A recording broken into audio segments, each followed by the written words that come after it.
No phone, no talking, no eye contact. Just you, your breath, and your thoughts. Sounds peaceful, yes, but it's challenging. Still, the benefits are tremendous. For this video, we'll keep it simple. There are 3 parts. What it's like when you arrive, the rules, what a typical day looks like. It may vary depending on the center, but we'll stick to the core framework. What happens to your body and your mind during the retreat, and how you feel after when the silence lifts and you go back to the world. I've participated in retreats all over the world. In Canada, where I'm from, in Nepal, Southeast Asia, South America, and every time it's life-changing. Most Vipassana retreats are 10 days. That's kind of the standard. They are longer retreats, but in my experience, 10 days is a great place to start, and I'll explain why in the video. If you want to go deeper after that, you'll find retreats that stretch into weeks, even months.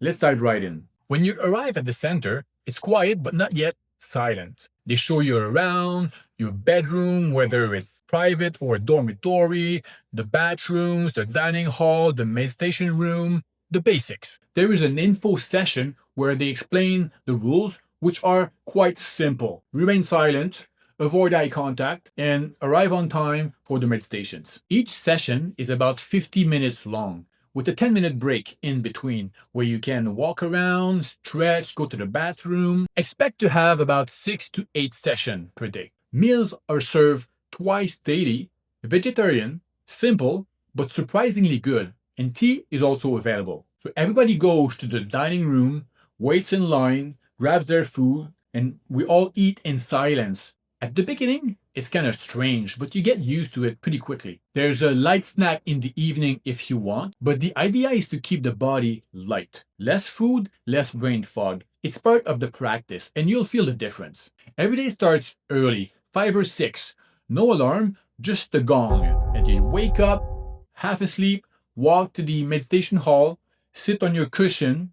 Some people prefer a bench or a stool. It's really up to you. There's a teacher present, and often you'll hear recorded instructions to guide you through the technique. Vipassana isn't about mantra or chanting. It's about observing, watching your breath, scanning your body while remaining still and completely equanimous. I won't dive deep into the method. It deserves its own video. But in a nutshell, you're training yourself to observe your thoughts and emotion without reacting to them, without judging. And that is harder than it sounds. There are some gaps during the day where you can walk around the center, lie down in your room if you want, but no scrolling, no distraction, no escape, just space. But it's in that space that things start to shift. Neuroscientists estimate that we have roughly 70,000 thoughts a day. And during the first few days of the retreat, nothing really changes. Your mind races through work, bills, family, everything you usually carry. And you feel it in the meditation room. People fidget, shift. No one's really used to sitting still for this long. You're distracted by creaking joints, someone coughing in the corner, even the occasional fart. At the beginning, it's hard on the back, and you wonder how you're going to be able to go through the 10 days. But strangely, the body adapts. It gets easier. After 3 or 4 days, something begins to shift. Your thoughts slow down. Maybe 40,000 a day now, maybe less. You feel calmer, more present. Your back still hurts. Your legs go numb sometimes. But the storm inside your head, it's starting to quiet down. That's why 10 days is really the ideal place to start.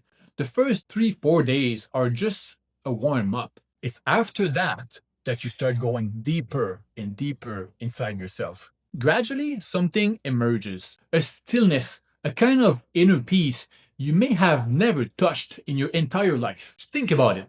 When you're living your normal life and trying to solve a problem or deal with stress, your thinking is scattered. You might think about it in the shower or while driving, but then you get interrupted by a text message, a song on the radio, or a pedestrian crossing the street, whatever. At a retreat, you're inside your head completely all day, thinking, analyzing, with zero new input, from the outside world. Memories start to surface, insights appear.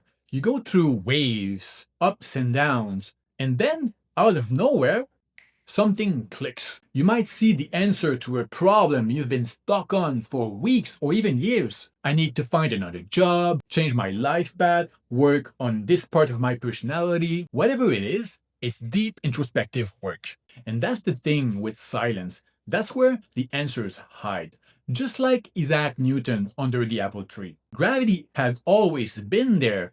He just couldn't see it until his mind was calm enough to notice the apple falling. And it's the same for you. Once the noise in your head settles, the truth finally has room to show up. The answers were always there inside you. You were just too busy or too distracted to hear them. It's like watching the apple drop in slow motion. Suddenly, you see things that were right there in front of you your whole life. It's powerful. Another thing you notice as the days go by is how little we actually need to feel happy. Every time I walk around between the meditations, I surprise myself thinking, wow, all I'm doing is drinking tea and meditating all day, and I feel at peace. No stress, no concern about performance or money, just deep peacefulness. The retreat acts like a dopamine detox, and you start appreciating the little things again. The retreat resets your brain to its original setting. On the last day, it's always a little strange. Everybody meets in the main hall, and we slowly break the silence. And I'm always surprised by how I labeled people in my head during those 10 days. Oh, the guy who's always wearing a hoodie and kinda looks strange, he must be a serial killer. And that person, an engineer. This guy, a construction worker. And then you start talking and realize how wrong you were about everyone. And it's fascinating to see how everybody experienced something completely different, even though we were all in the same room. Then we pack up and go home. And one thing you notice right away is how vivid everything looks. The sky, the green fields.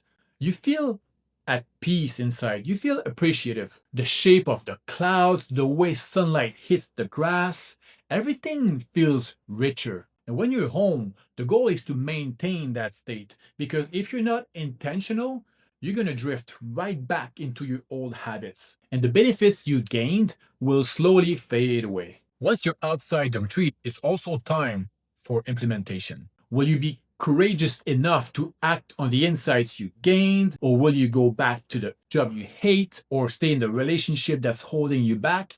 That's the real test. To conclude, a steady mind is like a set of six-pack abs, not essential for survival, but something we all wish we had. Our daily meditations are like a gentle scrubbing of the mind. Instead of letting the chaos build up, everything is kept in order day by day. A retreat, on the other hand, is like a deep spring cleaning. Months of accumulated mental clutter are cleared away. Lingering issues are organized into their proper places. Some of the most valuable insights you have ever had may have been lost because you didn't give yourself the time to reflect. Or a problem might be dragging on in your life because you've never faced it fully or for long enough. But even if everything is going well, a retreat will bring you deeper. It's not easy. You'll face discomfort, boredom, and parts of yourself you've been avoiding. But on the other side of that, the benefits are tremendous. So don't overthink it. Don't wait for the perfect time. Just do it. Give yourself that gift. You might walk in curious, but you'll walk out changed forever. Hope that helps. If you've ever done a retreat or thinking about it, drop a comment below. I'd love to hear your thoughts. Cheers!